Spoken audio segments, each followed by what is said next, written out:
সামনে যে ছবিটি দেখা যাচ্ছে এই সেই ভদ্রলোক গোবরডাঙ্গার, যিনি একটা মেয়েকে রাস্তাতে অকথ্য ভাষায় গালিগালাজ করেছেন, অকথ্য ইঙ্গিত করেছেন, যেটা বর্তমানে সবাই জানো।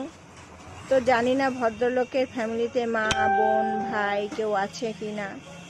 এত ধরনের ছোটলোক মানসিকতার মানুষ আমি তো আজ পর্যন্ত দেখে নাই। তো মেয়েদের কর্মসূত্রে বাইরে বেরোতে হবে, বনগাঁর মেয়ে কর্মসূত্রে গোবরডাঙ্গাতে গেছিল, তার সঙ্গে এই ধরনের আচরণ সে করেছে। জানি না এরকমভাবে আর কতগুলো মেয়েকে তিনি হেনস্থা করেছেন। তো সমাজে এই ধরনের মানুষদেরকে একটু চিনিয়ে দেওয়ার দরকার। তো সোশ্যাল মিডিয়ার থ্রুতে সবাই আমরা সেই মানুষটাকে চিনতে পেরেছি। তো এরম ধরনের নোংরা মানুষকে দেখলে একটু সমাজের সামনে তুলে ধরবেন, যাতে সমাজটা অন্তত পরিষ্কার হয়।